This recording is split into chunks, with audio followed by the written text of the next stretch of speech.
Anthony got a shock recently. His home is on the market, and he said in this email that he sent to me, again, Bob at WeSellLouisville.com, he got a repair request to replace the Federal Pacific panel in his home, and the buyer's contractor's estimate came in at $4,500. Anthony says that's outrageous. Why are these panels such a big issue? Is that price realistic?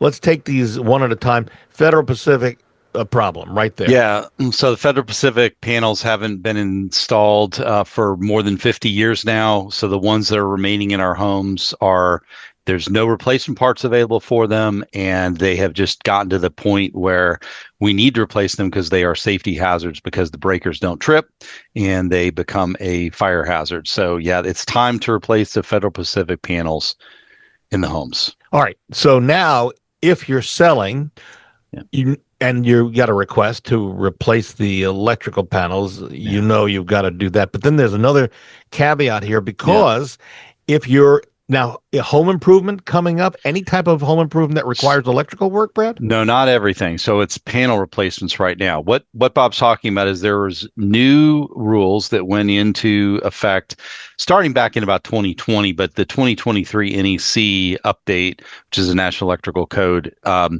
this is now requiring an outside disconnect to the electrical service so that the firefighters can actually throw a manual handle to disconnect all of the electrical going into the house.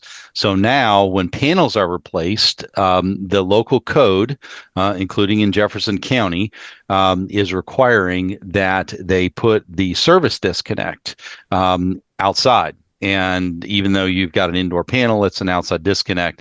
Of course, every home is different, but the electricians, many of them have already been incorporating this into their process. But come July, here just a few months from now, it will be a requirement for all of those panel replacements. Service replacements, which is a little bit different, that's going to be one you want to talk to your electrician.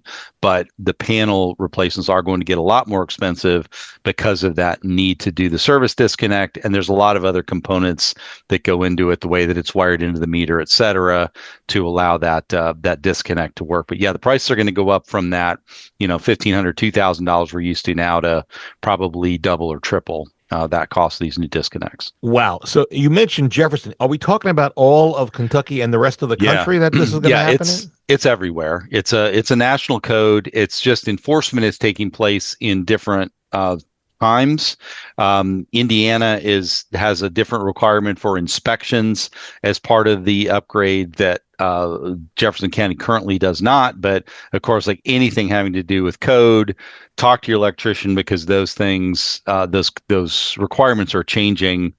If not daily, they're weekly, and every month things are updated. So talk to a competent electrician. Yep, and remember, if you don't have an electrician that you trust, do a research and check the reviews of the electrician to make sure that that person does the job that you're hopefully going to hire them to do. We made it easy for you if you're going to hire a real estate agent by looking at our reviews. Go to LouisvilleGoogle.com or LouisvilleZillow.com. We're proud of our reviews.